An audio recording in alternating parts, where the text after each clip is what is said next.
Hi brother. Hi bro. AP election కూడా వచ్చింది కదా, ఎలా ఉంటుంది? గత 6 monthsగా ఏపీలో రాజకీయం గరంగరంగా ఉంది. అది కాక కోడ్ కూడా వచ్చేసింది. వైఎస్ఆర్సీపీలో already 175 seats and 25 MP seats కూడా ఖరారు చేశారు. నెక్స్ట్ ఇందులో కూడా 110 సీట్స్ టీడీపీలో ఖరారు చేశారు. అది పొత్తు కూడా ఖరారు చేశారు, TDP and Janasena and BJP. So A party అధికారంలోకి వస్తే బాగుంటుంది అనుకుంటున్నారు? నాకైతే వైఎస్ఆర్సీపీ వస్తేనే బాగుంటుందని నా ఫీలింగ్ బ్రదర్. ఎందుకని బ్రదర్? ఆల్రెడీ 5 years అద్భుతంగా చేసింది బ్రదర్. ఏం చేశారు? ఒకటని చెప్పలేను, రెండని చెప్పలేను, కొన్ని వందల సంక్షేమాలు ఉన్నాయి బ్రదర్. ఒకటి ఆరోగ్యశ్రీ కావచ్చు, అమ్మఒడి కావచ్చు, ఇంటింటికి వైద్యం కావచ్చు, నెక్స్ట్ వాలంటరీ వ్యవస్థ అవ్వచ్చు, పంచాయతీ రాజ్ అవ్వచ్చు, చాలా ఉన్నాయన్న చెప్పుకోవడానికి. ఒకటి కాదు, రెండు కాదు, ఒక 100 స్కీమ్స్ ఉండొచ్చు. చాలా ప్రాజెక్ట్స్ సక్సెస్ అయ్యాయి. నెక్స్ట్ ఫ్లైఓవర్ సక్సెస్ అయ్యాయి. నెక్స్ట్ పరిపాలన విధానం బాగుంది. సో ఇప్పుడు బస్సు యాత్ర అని చెప్పేసి ఇడుగులపాయ నుంచి ఇచ్చాపురం వరకు చేస్తా అంటున్నారు. బస్సు యాత్ర ఇంతకుముందు 2019 పాదయాత్ర చేసి సీఎంగా గెలిచారు. ఇప్పుడు ఈ బస్సు యాత్ర ఏమైనా ప్రజల మీద ఇంపాక్ట్ చూపించుద్దాం? డెఫినెట్గా రాజకీయ నాయకుడు అనేవాడు ప్రజల మధ్య తిరిగితేనే వాళ్ళకి గుర్తింపు ఉంటుంది.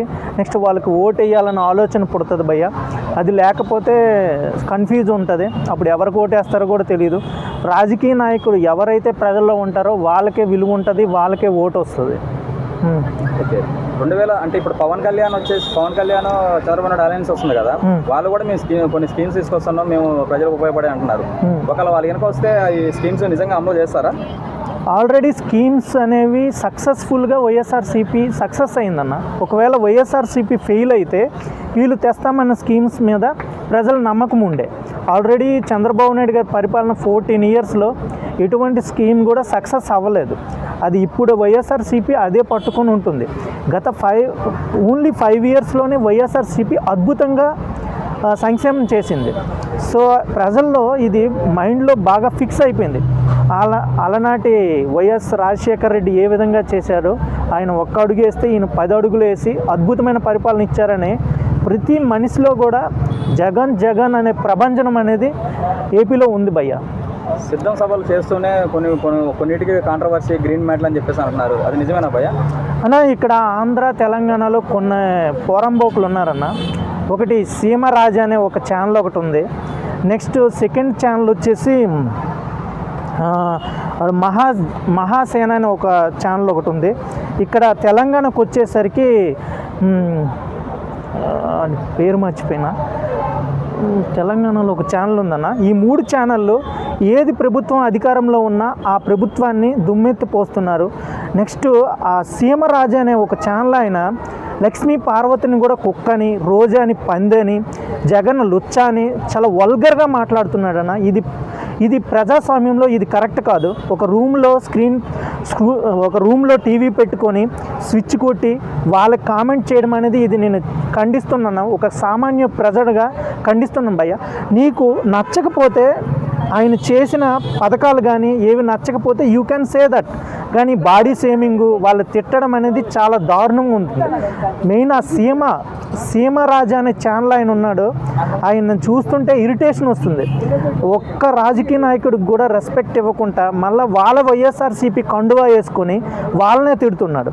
That is not good. ఇది చాలా దారుణంగా ఉంది భయ్య. నన్ను అడిగితే ఆయన బయటకు వస్తే ప్రజలు కుమ్మేస్తారు ఈసారి వైఎస్ఆర్సీపీ వస్తే. మహాసేన రాజేష్ కూడా టీడీపీ వాళ్ళు టికెట్ అలర్ట్ చేశారు, కారణాల వల్ల నేనే తప్పు వస్తుందని చెప్పేసి దాని నుంచి బయటకు వచ్చేసాడు అన్న.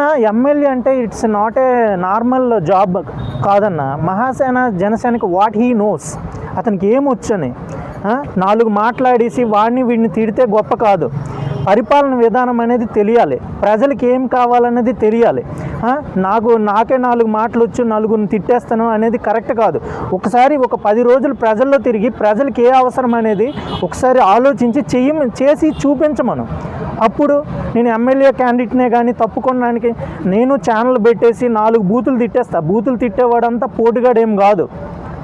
దానివల్ల ఏంటంటే ఫైనల్గా చీకొట్టేస్తారు. ముసలితనం వచ్చినప్పుడు వాడు రోడ్డు మీద పడిపోయినా వాటర్ కూడా ఎవడు పోయాడు. ఆ మహాసేన ఎవడాడు వాడికి చెప్తున్నా మళ్ళా మాదిగాలో పుట్టాను నేను మాదిగోడిని అని అంటాడు. ఇలాంటి వాళ్ళ వల్ల ఆ లో క్యాస్ట్ ఎస్సీ క్యాస్ట్ వాళ్ళకి పరువు పోతుంది. వాళ్ళకి ఇప్పుడిప్పుడే వాళ్ళు డెవలప్ అయ్యి మంచి మంచి అభివృద్ధిలోకి వస్తున్నారు. ఇలాంటి పోరంబోకులు తయారవడం వల్ల వాళ్ళ పరువు కూడా పోతుంది భయ్య. ఓకే, ఫైనల్గా 2024 ఏపీ ఎలక్షన్స్లో సీఎంగా ఎవరు కావాలి? డెఫినెట్గా వైఎస్ఆర్సీపీ వస్తుంది భయ్య. Okay, thank you. Thank you.